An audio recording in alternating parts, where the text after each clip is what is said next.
Welcome to next exam. आज हम UP police constable भर्ती एग्जाम के लिए सामान्य ज्ञान के मोस्ट इंपोर्टेंट 1000 क्वेश्चन का 10वां पार्ट डिस्कस करेंगे। ये हमारा सामान्य ज्ञान के मोस्ट इंपोर्टेंट 1000 क्वेश्चन का 10वां पार्ट है। मैं इससे पहले सामान्य ज्ञान की 9 वीडियोस अपलोड कर चुका हूं।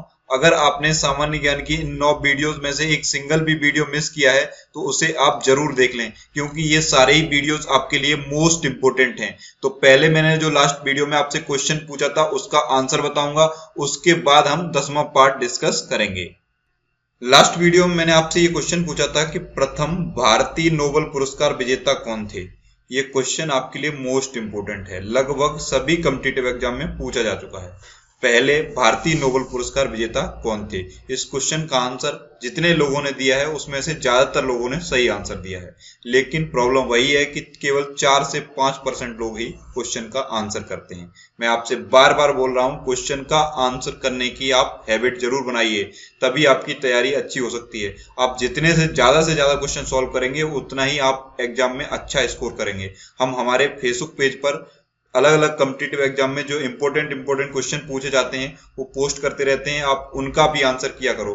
फेसबुक पे आप नेक्स्ट एग्जाम सर्च करके हमारे पेज से जुड़ सकते हो, वहां पे आपको अलग अलग कॉम्पिटिटिव एग्जाम में पूछे गए इंपॉर्टेंट क्वेश्चन मिल जाएंगे। तो इस क्वेश्चन का सही आंसर है रविंद्रनाथ टैगोर। रविंद्रनाथ टैगोर।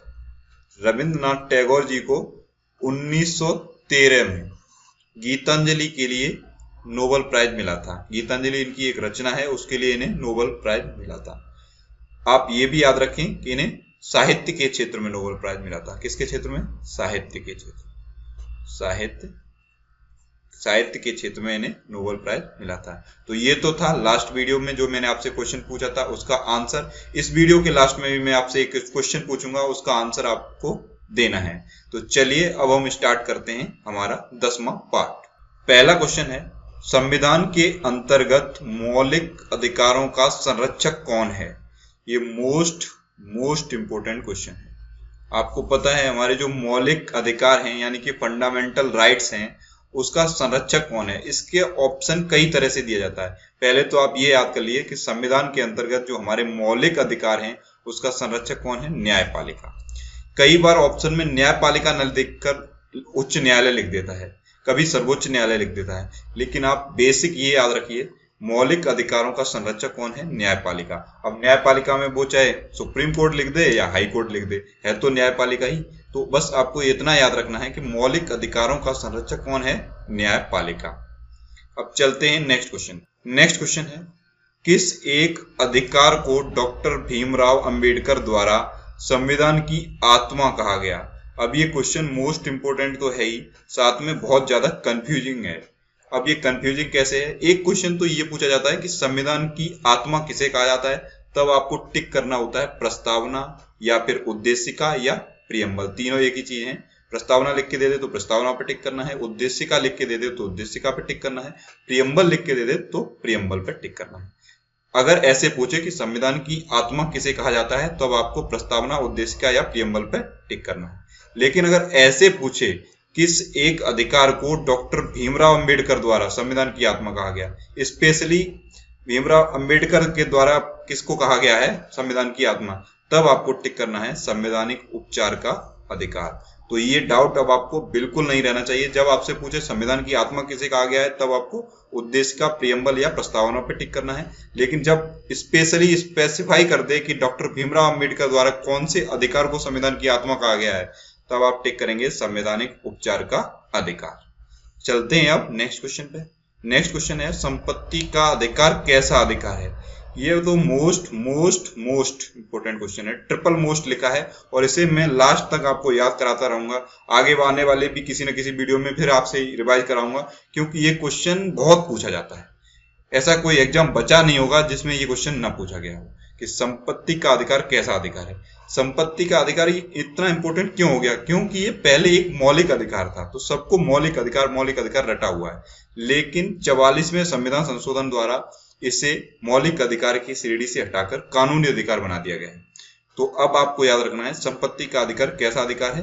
ये एक वैधानिक अधिकार है। वैधानिक अधिकार लिख के देता है, कभी कभी कानूनी अधिकार लिख के देता है। तो आपको याद रखना है संपत्ति का अधिकार अब एक लीगल राइट्स है, यानी कि कानूनी अधिकार है या वैधानिक अधिकार है। दोनों में से कुछ भी लिख के दे देगा, लेकिन आपको याद रखना है कि संपत्ति का अधिकार अब एक लीगल राइट है। चलते हैं नेक्स्ट क्वेश्चन पे। नेक्स्ट क्वेश्चन भी इसी से रिलेटेड है। संपत्ति के मौलिक अधिकार को कब समाप्त किया गया? मैंने आपको बताया ना, पहले ये मौलिक अधिकार था, तो इस क्वेश्चन में आपसे क्या पूछा जा रहा है कि कब समाप्त किया गया संपत्ति के अधिकार को मौलिक अधिकार? तो ये समाप्त किया गया 44वें संविधान संशोधन द्वारा 1978 में। ये संपत्ति के अधिकार से क्वेश्चन बहुत बनते हैं, ये दोनों क्वेश्चन, तो ये दोनों आपको रट लेने हैं। पहले मौलिक अधिकार था, लेकिन 44वें संविधान संशोधन द्वारा 1978 में इसे हटाकर कानूनी अधिकार बना दिया गया। इतना आपको याद रखना है। नेक्स्ट क्वेश्चन है, भारतीय संविधान में संशोधन करके शिक्षा का अधिकार कब जोड़ा गया? ये भी आपके लिए इंपॉर्टेंट क्वेश्चन है। भारतीय संविधान में संशोधन करके शिक्षा का अधिकार 1 अप्रैल 2010 को जोड़ा गया, यानी कि right to education, RTE, right to education कब जोड़ा गया? ये जोड़ा गया है 1 अप्रैल 2010 को। नेक्स्ट क्वेश्चन है, बंधुआ मजदूर उन्मूलन अधिनियम संसद में कब पारित किया गया? बंधुआ मजदूर उन्मूलन अधिनियम पारित किया गया 1976 में। उन्मूलन सबसे मुझे एक और इम्पोर्टेंट क्वेश्चन याद आ जाता है कि अस्पृश्यता का उन्मूलन कौन से अनुच्छेद में है? ये बहुत इंपॉर्टेंट क्वेश्चन है और मैंने आपको पिछले ही वीडियो में बताया था कि अस्पृश्यता का उन्मूलन आर्टिकल 70 अनुच्छेद 17, ये भी आपको याद रखना है। लेकिन इस क्वेश्चन में क्या पूछा है? बंधुआ मजदूर उन्मूलन अधिनियम संसद में कब पारित किया गया? ये पारित किया गया 1976 में। चलते हैं नेक्स्ट क्वेश्चन पर। नेक्स्ट क्वेश्चन है, कल्याणकारी राज्य की संकल्पना का समावेशन भारत के संविधान में कहाँ है? कल्याणकारी राज्य की संकल्पना यह है नीति निर्देशक तत्वों में। राज्यों के जो नीति निर्देशक तत्व हैं उसमें कल्याणकारी राज्य की संकल्पना का समावेशन है, तो आपको याद रखना है राज्य के नीति निर्देशक तत्वों में। नेक्स्ट क्वेश्चन है, समान कार्य के लिए समान वेतन भारत के संविधान में सुनिश्चित किया गया है, ये क्या है? समान कार्य के लिए समान वेतन, पहले तो आपको इसका मतलब समझ लेना चाहिए। समान कार्य के लिए समान वेतन का मतलब है कि अगर कोई काम, वही काम एक पुरुष कर रहा है और वही काम एक महिला कर रही है, तो दोनों को आपको उसी काम के लिए समान वेतन देना पड़ेगा, क्योंकि आप भेदभाव नहीं कर सकते कि ये पुरुष कर रहा है तो इसे ज्यादा देंगे, ये महिला कर रही है तो इसको कम देंगे।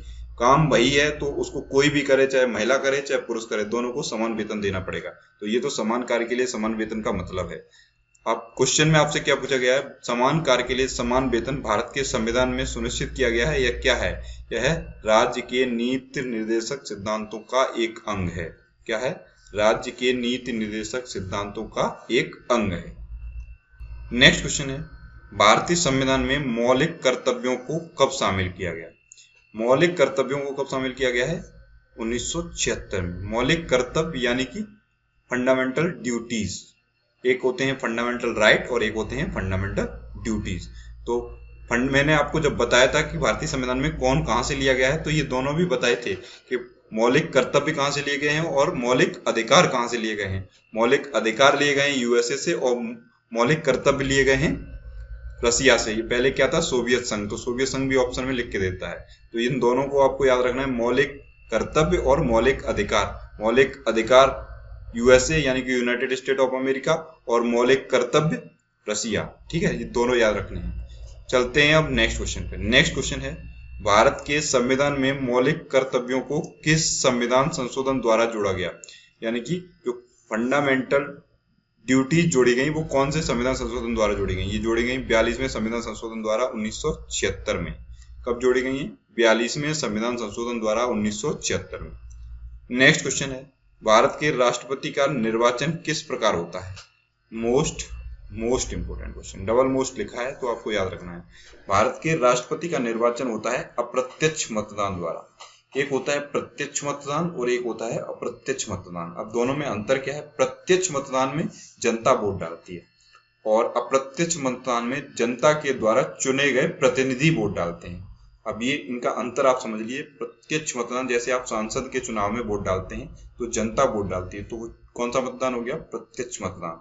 विधायक के चुनाव में जनता वोट डालती है तो वो कौन सा मतदान हो गया? प्रत्यक्ष मतदान। अब अप्रत्यक्ष मतदान क्या है? जैसे राष्ट्रपति का चुनाव हो रहा है तो ये सांसद और विधायक जिनको आपने चुना है, यानी कि जनता के द्वारा जो चुने गए प्रतिनिधि हैं वो वोट डालेंगे, यानी कि सांसद और विधायक जो आपने जिनको चुना है वो वोट डालेंगे, तो वो अप्रत्यक्ष मतदान हो गया। तो इन दोनों में आपको कंफ्यूज नहीं होना है। और एक बार एक और ऑप्शन में लिख के देता है, कभी कभी राष्ट्रपति का निर्वाचन किस प्रकार होता है, तो समानुपातिक एकल संक्रमणी मत पद्धति, ये भी लिख के देता है। कभी कभी समानुपातिक एकल संक्रमणी मत पद्धति लिख के देता है, कभी कभी देता है एकल संक्रमणी मत पद्धति। ये जो मैं आपको एक्स्ट्रा बताता हूँ इसे आप साथ के साथ नोट कर लिया करो। राष्ट्रपति का चुनाव समानुपातिक एकल संक्रमणी मत पद्धति द्वारा होता है। अप्रत्यक्ष मतदान होता है, ये सही है। कई बार अप्रत्यक्ष मतदान ऑप्शन में लिख के देगा, कई बार आपको समानुपातिक प्रतिनिधित्व लिख के देगा, कई बार आपको समानुपातिक एकल संक्रमणी मत पद्धति लिख के देगा। तो ये चारों चीजें आप नोट कर लिए, अप्रत्यक्ष मतदान, समानुपातिक प्रतिनिधित्व, समानुपातिक एकल संक्रमणी मत पद्धति या एकल संक्रमणी मत पद्धति, ये चारों चीजें ऑप्शन में लिख के दे सकता है। कभी कोई सा लिख के देगा, कभी कोई सा लिख के देगा, लेकिन एक ही लिख के देगा एक बार में। तो ये चारों आप नोट कर लीजिए और अभी के अभी नोट करिए। जो भी मैं आपको बताता हूँ उसे आप साथ के साथ नोट करिए। मैं जो क्वेश्चन के साथ आपको एक्स्ट्रा नॉलेज जो बताता हूँ उसे आप नोट जरूर कर लिया करो, क्योंकि क्वेश्चन यहीं से बनेंगे, इससे बाहर क्वेश्चन नहीं बन सकते। जैसे यही राष्ट्रपति का निर्वाचन वाला क्वेश्चन है, तो अब इससे ज्यादा क्या पूछेगा? अप्रत्यक्ष मतदान ऑप्शन में दे देगा, या फिर जो मैंने अभी आपको और सब बताई इनमें से कुछ ऑप्शन में दे देगा। इससे ज्यादा तो नहीं पूछ सकता इससे। इसीलिए मैं कहता हूँ जो मैं आपको एक्स्ट्रा बताता हूँ उसे आप नोट जरूर कर लिया करो। चलते हैं नेक्स्ट क्वेश्चन पर। राष्ट्रपति का रिक्त स्थान कितने समय में भर दिया जाना चाहिए? यानी कि अगर कोई इसी राष्ट्रपति का कार्यकाल खत्म हो गया है तो नेक्स्ट राष्ट्रपति कितने टाइम के अंदर अंदर आ जाना चाहिए? तो 6 महीने से ज्यादा आप राष्ट्रपति के कार्यकाल को रिक्त नहीं रख सकते। आप कुछ भी करिए, इलेक्शन करा के दोबारा राष्ट्रपति नियुक्त करना है आपको 6 महीने के अंदर अंदर। तो ये आपको याद रखना है। नेक्स्ट क्वेश्चन है, यदि भारत के राष्ट्रपति का पद रिक्त हो जाए और कोई उपराष्ट्रपति भी न हो, तब कौन कार्यवाहक राष्ट्रपति होगा? जैसे राष्ट्रपति का पद रिक्त होता है तो जनरली उपराष्ट्रपति कार्यभार संभालते हैं, मतलब, लेकिन अगर उपराष्ट्रपति भी नहीं है तब कौन होगा कार्यवाहक राष्ट्रपति? तब सर्वोच्च न्यायालय के जो मुख्य न्यायाधीश होंगे वो उपराष्ट्रपति का कार्यभार संभालेंगे, यानी कि उपराष्ट्रपति का कार्यवाहक कार्य करेंगे। मतलब अगर उपराष्ट्रपति भी नहीं है, राष्ट्रपति भी नहीं है, तब सर्वोच्च न्यायालय के मुख्य न्यायाधीश संभालते हैं। अभी प्रेजेंट टाइम पे सर्वोच्च न्यायालय के मुख्य न्यायाधीश कौन है? चीफ जस्टिस दीपक मिश्रा हैं। उनका नाम भी आप नोट कर लीजिए, बहुत विवाद में रहे तो ये भी आपसे पूछे जा सकते हैं। नेक्स्ट क्वेश्चन है, भारत का कार्यपालिका अध्यक्ष कौन होता है? भारत का कार्यपालिका अध्यक्ष होता है राष्ट्रपति। ये आपके एक पुलिस के एग्जाम में पूछा गया क्वेश्चन है, तो ये आपके लिए इंपॉर्टेंट है। नेक्स्ट क्वेश्चन है, अनुच्छेद 108 के अनुसार लोकसभा और राज्यसभा की संयुक्त बैठक किसके द्वारा आयोजित की जाती है? लोकसभा और राज्यसभा की संयुक्त बैठक राष्ट्रपति के द्वारा आयोजित की जाती है। चलते हैं नेक्स्ट क्वेश्चन पे। नेक्स्ट क्वेश्चन है, लगातार 3 बार भारत के राष्ट्रपति कौन बने? लगातार 3 बार बने हैं डॉक्टर राजेंद्र प्रसाद। और आप जानते हैं पहले राष्ट्रपति भी डॉक्टर राजेंद्र प्रसाद ही थे। एक्चुअल में हुआ क्या था, 1950 में वो संविधान सभा के अध्यक्ष थे, इसलिए राष्ट्रपति बन गए। जब 1952 में चुनाव हुआ तब वो राष्ट्रपति बने, और उसके बाद 1957 में जब चुनाव हुआ तब राष्ट्रपति बने। इस तरह से डॉक्टर राजेंद्र प्रसाद लगातार 3 बार भारत के राष्ट्रपति रहे। नेक्स्ट क्वेश्चन है, सर्वसम्मति से निर्वाचित भारत के राष्ट्रपति कौन थे? सर्वसम्मति से निर्वाचित का मतलब क्या है? सर्वसम्मति से निर्वाचित का मतलब है जिनके अपोजिशन में कोई खड़ा नहीं हुआ, उन्हीं को सर्वसम्मति से राष्ट्रपति बना दिया गया। तो ये थे नीलम संजीव रेड्डी, या एन संजीव रेड्डी भी लिख के देता है। यहाँ पे मुझे एक और इम्पोर्टेंट क्वेश्चन याद आ रहा है, ऐसा कौन से भारत के राष्ट्रपति बने हैं जिनके निर्वाचन के टाइम पे 2 बार काउंटिंग करनी पड़ी? एक तो ये सर्वसम्मति से बन गए नीलम संजीव रेड्डी, यानी कि इनके टाइम पे तो काउंटिंग ही नहीं हुई, मतलब सबने कह दिया यही बनेंगे तो बन गए।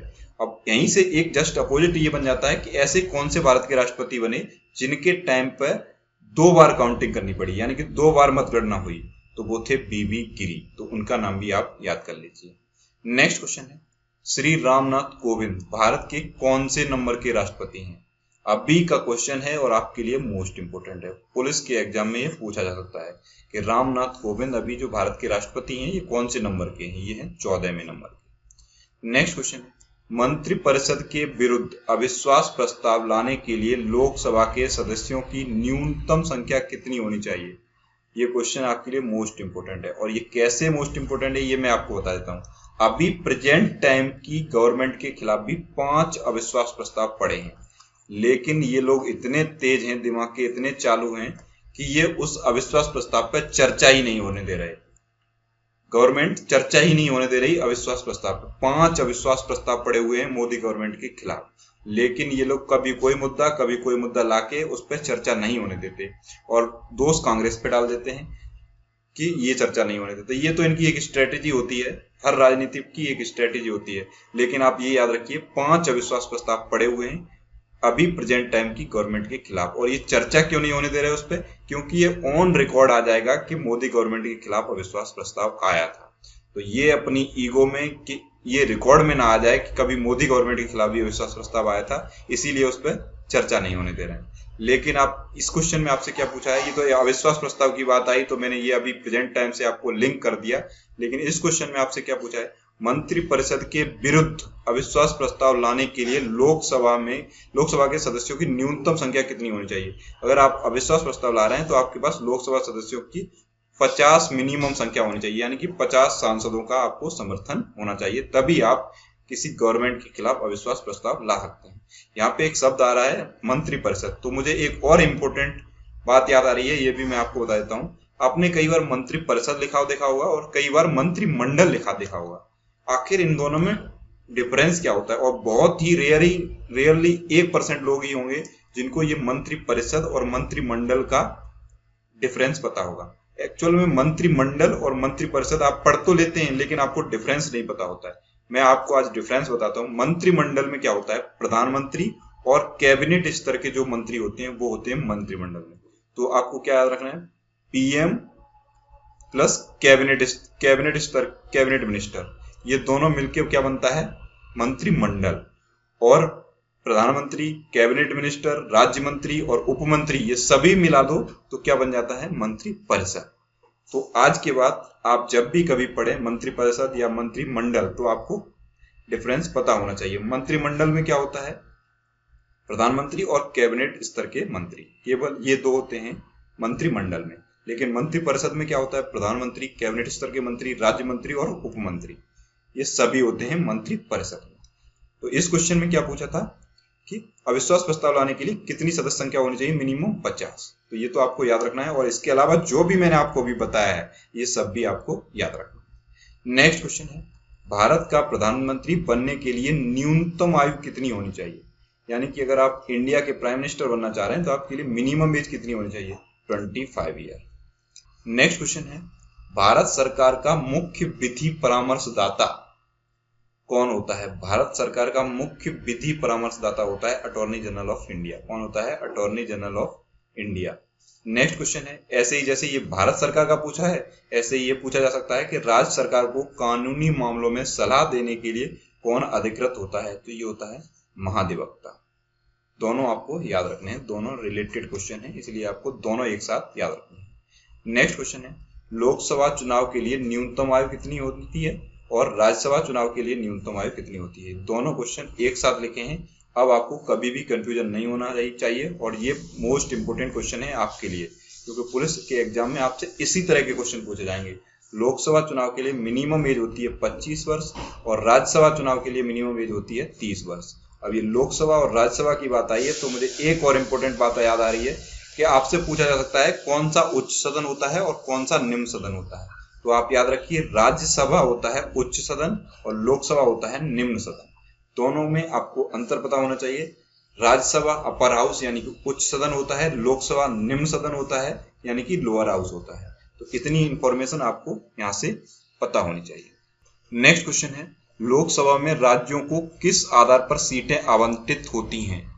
मोस्ट इंपोर्टेंट क्वेश्चन है आपके लिए। कैसे पता चलेगा किस राज्य में कितने लोकसभा सदस्य होंगे। ये उस राज्य की जनसंख्या के आधार पर निर्धारित होता है कि कौन से राज्य में कितने सांसद होंगे। किस लोकसभा में राज्यों की किस आधार पर सीटें आवंटित होती हैं, जनसंख्या के आधार पर। किस राज्य में कितनी जनसंख्या है उसी के आधार पर वहां पर लोकसभा की सीटें डिसाइड होंगी।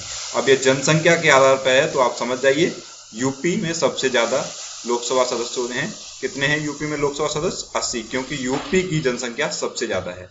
तो आप ये सीक्वेंस याद कर लीजिए, पहले नंबर पर क्या है, यूपी, इसमें कितने हैं लोकसभा सदस्य, 80।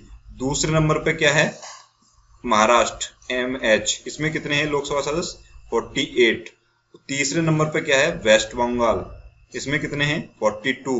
और चौथे नंबर पे क्या है, बिहार, इसमें कितने हैं 40। तो ये 4 तो आपको याद होने चाहिए, टॉप के 4।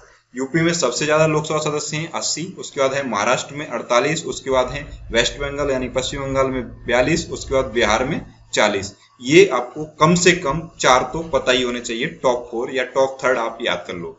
और ये पूछा जाए कि लोकसभा में के सदस्यों की संख्या कैसे डिसाइड होती है कि कौन से राज्य में कितने सदस्य होंगे, तो ये उस राज्य की जनसंख्या के आधार पर डिसाइड होता है। तो ये था हमारा सामान्य ज्ञान के मोस्ट इंपोर्टेंट क्वेश्चन का 10वां पार्ट। आपको ये वीडियो कैसा लगा हमें कमेंट बॉक्स में जरूर बताना। अब आपके लिए एक क्वेश्चन है, इस क्वेश्चन का आंसर आपको कमेंट बॉक्स में बताना है। क्वेश्चन क्या है, क्वेश्चन आप देख लीजिए। क्वेश्चन है, लोकसभा में केंद्र शासित प्रदेशों के लिए कितनी सीटें आरक्षित हैं। मोस्ट इंपोर्टेंट क्वेश्चन है। और जब ये क्वेश्चन मैंने आपको बताया था, जब आपके साथ डिस्कस किया था पिछले वीडियो में, तब मैंने आपको डिटेल में बताया था। अब आपको इस क्वेश्चन का आंसर बताना है कमेंट बॉक्स में कि लोकसभा में केंद्र शासित प्रदेशों के लिए कितनी सीटें आरक्षित हैं। जो भी क्वेश्चन हम आपसे पूछते हैं उसका आंसर आप कमेंट बॉक्स में जरूर दिया करें। और आप जो हम क्वेश्चन फेसबुक पे पोस्ट करते हैं उसका भी आंसर किया करो। जितने ज्यादा से ज्यादा आप क्वेश्चन सॉल्व करोगे उतना ज्यादा से ज्यादा आप एग्जाम में स्कोर करोगे। आई होप आपको ये वीडियो पसंद आया होगा। अगर ये वीडियो आपको अच्छा लगा तो इसे लाइक करें, शेयर करें। और अगर आप किसी भी कॉम्पिटिटिव एग्जाम की तैयारी कर रहे हैं और अभी तक आपने हमारे इस चैनल को सब्सक्राइब नहीं किया है तो इसे आप सब्सक्राइब जरूर कर लें। आपको इस चैनल से निश्चित ही मदद मिलेगी। जब भी आप इसे सब्सक्राइब करेंगे तो बराबर में घंटी का निशान बन के आएगा, आप उस निशान पे भी क्लिक कर लें। घंटी के निशान पे क्लिक करने का फायदा यह है कि जब भी हम कोई भी वीडियो अपलोड करेंगे आपके पास तक सबसे पहले पहुंच जाएगी। यूपी पुलिस कांस्टेबल भर्ती की सभी पीडीएफ आप हमारे फेसबुक पेज और टेलीग्राम ग्रुप से डाउनलोड कर सकते हैं। आप इस वीडियो की पीडीएफ फाइल इस वीडियो के डिस्क्रिप्शन से भी डाउनलोड कर सकते हैं। और इसके अलावा अगर आपको कोई भी डाउट है, कोई भी कंफ्यूजन है तो आप मुझसे मेरे पर्सनल फेसबुक पेज और इंस्टाग्राम पे डिस्कस कर सकते हैं। अगर आप मेरे साथ जुड़ना भी चाहते हैं तो आप इंस्टाग्राम पे इंद्रेश आरसी सर्च करके मेरे साथ जुड़ सकते हैं। तो अब मैंने जो आपसे क्वेश्चन पूछा है उसका आंसर बताइए। और अगर ये वीडियो आपको वास्तव में अच्छा लगा तो इसे लाइक और शेयर करना बिल्कुल मत भूलना। Thanks for watching.